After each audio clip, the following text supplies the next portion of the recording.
Bonjour à tous. Je me présente, je suis Catherine Rennes, la directrice régionale de l'INSEE Hauts-de-France.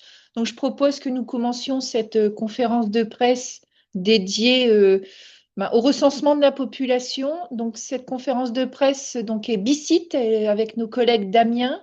Et donc, elle se déroulera en trois temps. Un premier temps où nous allons vous rappeler les modalités d'organisation du recensement de la population qui démarre jeudi. Dans un deuxième temps, nous reviendrons sur les derniers chiffres de population que nous avons publiés fin décembre, donc pour la région Hauts-de-France, et nous terminerons par une illustration des analyses qu'on peut produire à partir du recensement de la population. Donc cette année, la thématique qui a été choisie, c'est la thématique du chauffage au fioul dans les logements. Donc, je vais passer la parole à Éric Mignard et Véronique Daudin qui vont nous présenter les modalités d'organisation du recensement de la population. Donc, je crois que c'est Véronique qui démarre.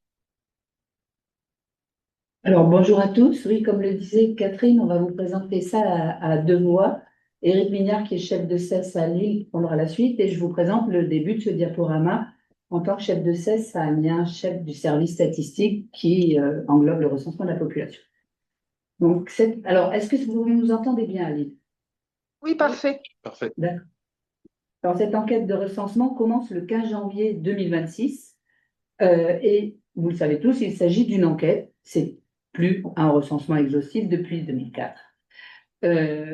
Il n'en demeure pas moins que l'opération est d'une très grande ampleur, à savoir 5 millions de logements qui sont recensés, 8 000 communes, 9 millions de personnes sont recensées aussi.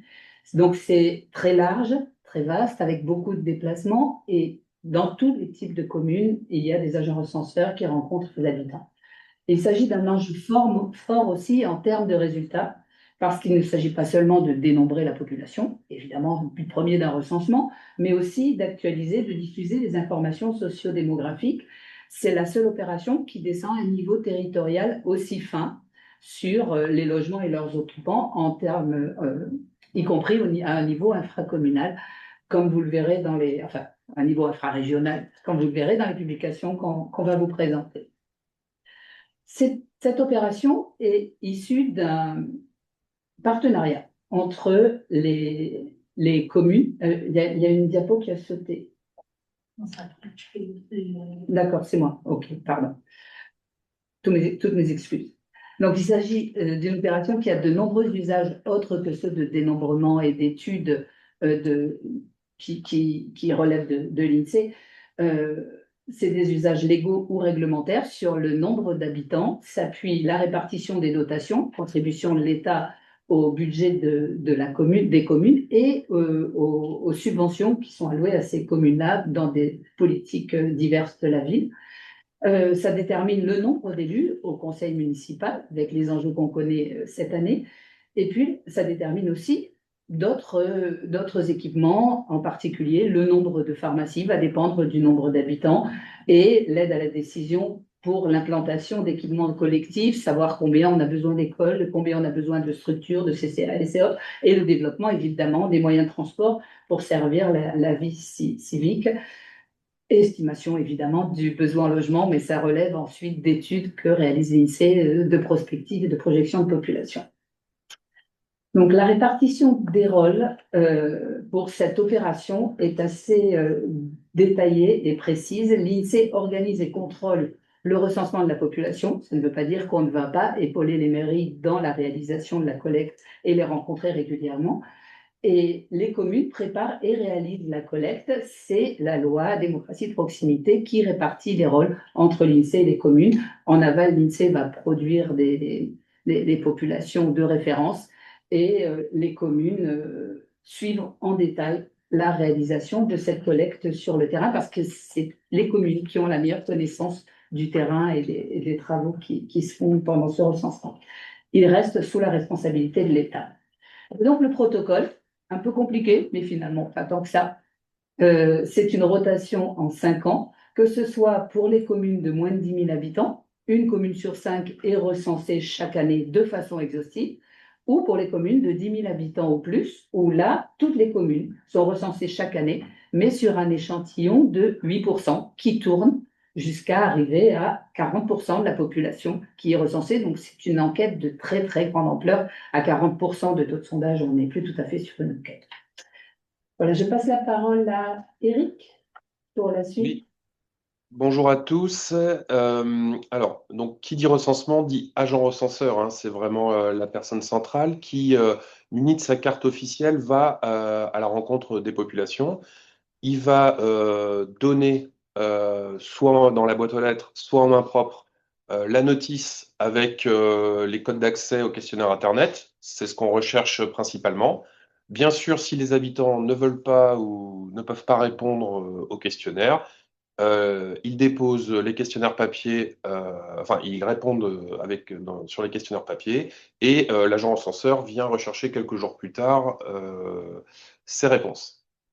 On incite les habitants à répondre sur Internet. Comment dire, le site Internet est vraiment très simple d'utilisation. Il est accessible sur toutes les surfaces, que ce soit ordinateur, téléphone, tablette. Le lien que vous pouvez lire, c'est www.le-recensement-et-moi.fr. Alors, qu'est-ce qu'on fait dans ce recensement plus concrètement? En fait, on a, on va dire, trois parties dans ce recensement. D'abord, des questions sur le logement qui vont nous permettre de réaliser tout un tas d'études, comme Nathalie vous présentera tout à l'heure. On va dénombrer les occupants du logement et leurs liens familiaux. Et enfin, chaque habitant répondra à un bulletin individuel voilà. Et en tout, on estime environ que c'est 15 minutes seulement de réponse. Alors évidemment, c'est très court quand il y a un seul habitant en logement, beaucoup plus long quand il y en a beaucoup plus. En 2026, on le répète, ce recensement débute le 15 janvier. Il se termine le 14 février, donc 4 semaines plus tard, dans les communes de moins de 10 000 habitants, et le 21 février pour les communes de 10 000 habitants ou plus. Pour l'INSEE, dans les Hauts-de-France, comme partout en France, c'est donc une enquête de très très grande ampleur, 435 000 logements recensés, 860 000 personnes. On a besoin de 2200 agents recenseurs dans toutes les communes des Hauts-de-France, et on recensera 830 communes. Donc vous pouvez voir qu'il y a 103 grandes communes, plus de 10 000 habitants, 727 petites communes. Et les Français répondent très bien au recensement, puisque le taux de réponse global en 2025 était de 97%, ce qui est vraiment un très bon résultat. Maintenant, je vais passer la parole à ma collègue qui va se présenter pour les populations de référence 2023. Merci. Merci Erika. Donc, bonjour à toutes et à tous. Je suis Virginie Gamblin, chef de projet au sein du service études et diffusion de la direction régionale des Hauts-de-France. Donc, pour ma part, je vais vous présenter l'étude qui est venue accompagner la diffusion le 18 décembre dernier des populations de référence millésimées 2023, qui sont issues de l'exploitation des 5 dernières enquêtes de recensement et qui sont entrées en vigueur le 1er janvier 2026. Donc, au 1er janvier 2023, la région des Hauts-de-France compte exactement 5 992 194 habitants, ce qui représente 9,1% de la population de France métropolitaine. Entre 2017 et 2023, donc, la population est restée quasi stable, puisque la région perd en moyenne 1 900 habitants par an sur la période, ce qui représente moins 0,03% par an en moyenne. Alors, cette atonie, cette légère baisse de population s'observe dans toutes les régions limitrophes de l'Île-de-France. Et si on compare à l'évolution au sein de la France métropolitaine, la population métropolitaine a, elle, augmenté sur la même période de 0,39% par an en moyenne. En 2023, les Hauts-de-France conservent la 5e place des régions les plus peuplées de France métropolitaine, derrière bien sûr l'Île-de-France, qui compte plus de 12,4 millions d'habitants. Ensuite, derrière Auvergne-Rhône-Alpes, puis depuis 2019, derrière Nouvelle-Aquitaine et depuis 2022, derrière la région Occitanie. Ce qu'on constate aussi, c'est que contrairement aux Hauts-de-France, ces 4 régions que je viens de citer connaissent une dynamique démographique dynamique, hein, justement, hein, supérieure à celle même qu'on peut observer hein, au niveau de la France métropolitaine. Comment expliquer l'évolution de la population dans la région? Eh bien, l'évolution de la population résulte en fait de 2 effets, hein. Tout d'abord, l'effet dû au solde naturel, qui correspond à la différence entre les naissances et les décès. Et ensuite, hein, l'effet dû au solde migratoire apparent, qui correspond à la différence entre les arrivées et les départs. Alors, dans la région, on voit qu'on a un excédent naturel, hein, que les naissances dépassent encore les décès. Ce qui contribue à faire augmenter hein, la population de 8 400 personnes par an en moyenne. Alors, cet excédent naturel qui est historique hein, tend quand même néanmoins à s'essouffler, puisque, par exemple, si on regarde sur la période allant de 2012 à 2017, eh bien, grâce à cet excédent naturel, la région gagnait encore hein, 22 800 habitants. Si on regarde maintenant donc le solde migratoire, eh bien, on voit que la région est déficitaire. Elle enregistre plus de départs que d'arrivées. Donc, la région perd par an en moyenne 10 400 habitants au jeu des entrées-sorties. Ce qui est donc la région est la seule de France métropolitaine à afficher un déficit migratoire, mais ce qui est positif, c'est que ce déficit tend à se réduire, puisque la région perdait entre 2012 et 2017 16 700 habitants par an. Si on regarde au niveau des départements, le Nord, avec 2,6 millions d'habitants, reste le département le plus peuplé de France et a fortiori de la région. Et sa population continue de croître légèrement entre 2017 et 2023, avec environ 1900 habitants de plus par an en moyenne. Ensuite vient le Pas-de-Calais, avec 1,5 million d'habitants, qui lui, par contre, voit sa population légèrement diminuer de 1700 habitants par an, alors qu'il voyait sa population augmenter encore sur la période précédente. L'Oise est le 3e département, avec un peu plus de 800 000 habitants. Lui, comme le département du Nord, voit sa population augmenter hein, de 900 habitants par an, à un rythme beaucoup plus faible que sur la période précédente. Et enfin, la Somme et l'Oise, hein, qui compte tout d'un peu plus de 500 000 habitants, voient leur population voilà, diminuer hein, avec un cumul déficit naturel et déficit migratoire. La carte que vous voyez présente le taux d'évolution annuel moyen de la population entre 2017 et 2023.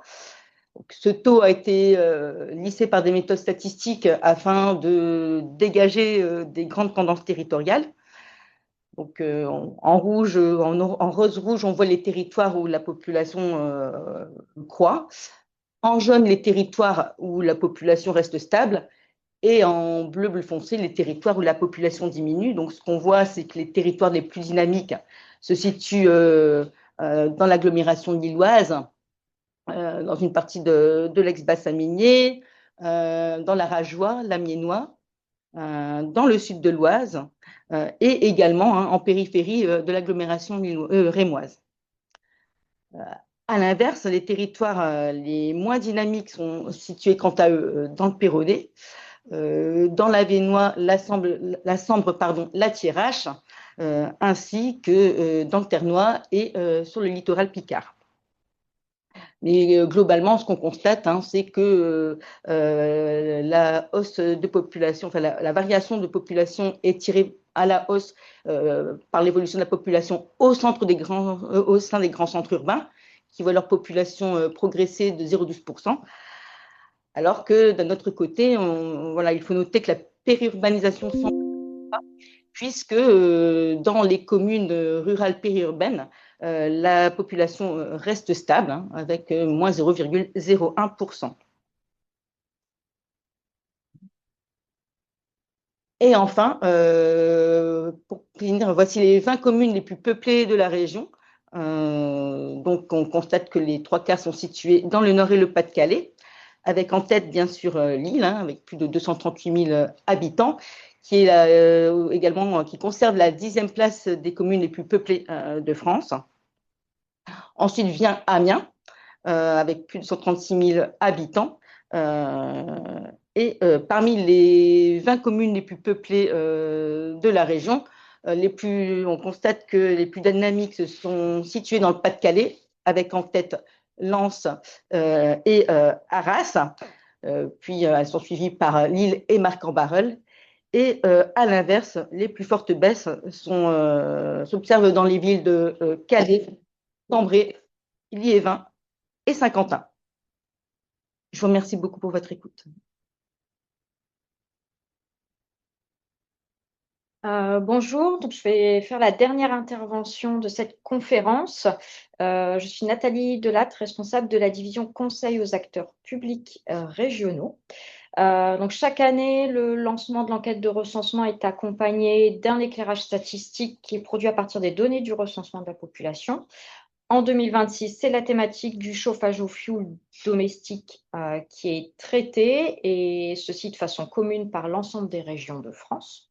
Et donc, l'étude qui sera diffusée ce jour à midi s'intitule « Près de 200 000 résidences principales chauffées au fioul dans les Hauts-de-France ». Alors, la thématique du chauffage au fioul, elle trouve son intérêt dans le contexte de la transition écologique, puisque réduire l'usage du fioul constitue un enjeu environnemental majeur. Le fioul est un mode de chauffage particulièrement émetteur de particules fines et d'émissions de gaz à effet de serre. En France, en 2023, l'usage du fioul est responsable à lui seul de 23% des émissions de gaz à effet de serre du secteur résidentiel. Donc pour avancer vers l'objectif de neutralité carbone qui est fixé à horizon 2050, il y a la loi climat et résilience qui a été adoptée en France en 2021. Cette loi elle intègre 2 mesures consacrées au fioul. Donc tout d'abord l'interdiction d'installer des nouvelles chaudières au fioul en vigueur depuis le 1er juillet 2022. Et ensuite, le renforcement des incitations et des aides financières pour les ménages afin de changer les chaudières au fioul qui sont existantes. Donc, poursuivre les actions qui sont mises en place dans le cadre de cette loi, il y a des indicateurs qui apparaissent essentiels, tels que la part de ménages chauffés au fioul et son évolution dans le temps. Donc, c'est ce à quoi s'intéresse l'étude. Donc, si on passe aux résultats des analyses, dans les Hauts-de-France, en 2022, sur les 2,6 millions de résidences principales, on a 196 300 logements qui sont principalement chauffés au fioul. Ça représente 7,5% des résidences principales de la région. Donc, c'est un recours moindre qu'en moyenne nationale où on a 8,5% des résidences principales qui sont chauffées au fioul. Donc, les Hauts-de-France figurent parmi les régions les moins utilisatrices de fioul, derrière la Corse, l'Île-de-France et l'Occitanie. Et en revanche, fait particulier, les Hauts-de-France sont la première région utilisatrice de gaz de façon historique. C'est plus de la moitié des logements qui sont principalement chauffés au gaz dans les Hauts-de-France. Alors, les 7,5% de logements chauffés au fioul connaissent des variations en fonction des caractéristiques des logements. On observe dans la région un recours plus fréquent au fioul dans les maisons que dans les appartements, également plus fréquent dans les logements anciens, en particulier construits avant 1970. Et également un recours plus fréquent dans les habitations de grande taille, celles qui font 80 mètres carrés ou plus. Donc avec pour chacune de ces caractéristiques, les maisons, les logements anciens et les habitations de grande taille, un taux de recours qui est supérieur à 10%, taux de recours au fioul.